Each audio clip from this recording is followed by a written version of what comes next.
കൊച്ചിയുടെ കലണ്ടറിൽ തീയതികളില്ല, ഇവരുടെ തീരുമാനങ്ങളെയുള്ളൂ. ഒരാൾ തറവാടിന്റെ തിണ്ണയിലിരുന്ന് എതിരാളിയുടെ തലയെടുക്കുന്നവൻ, മണ്ണിന്റെ ഒരേയൊരു അവകാശി മംഗലശ്ശേരി നീലകണ്ഠൻ.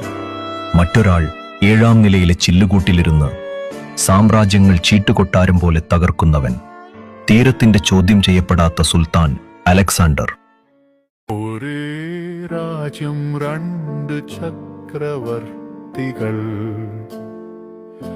ഒരേ മാനം, 2 ഇടിമിന്നൽ. മഷി കൊണ്ടല്ല തീ കൊണ്ടാണീ ചരിതമെഴുതുന്നത്.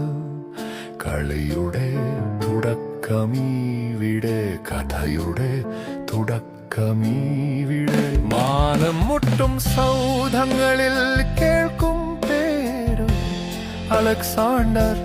1000 വാക്കുകളേക്കാൾ മൂർച്ചയൻ മൗനത്തിനിൻ.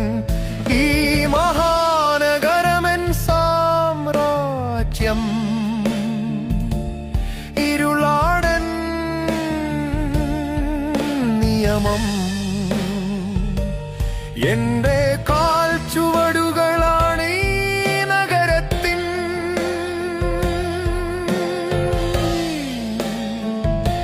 പ്രകമ്പനം. ഈ മണ്ണിൻ കഥയിലാണെൻ പേര് വിളിക്കും നീലകണ്ഠൻ.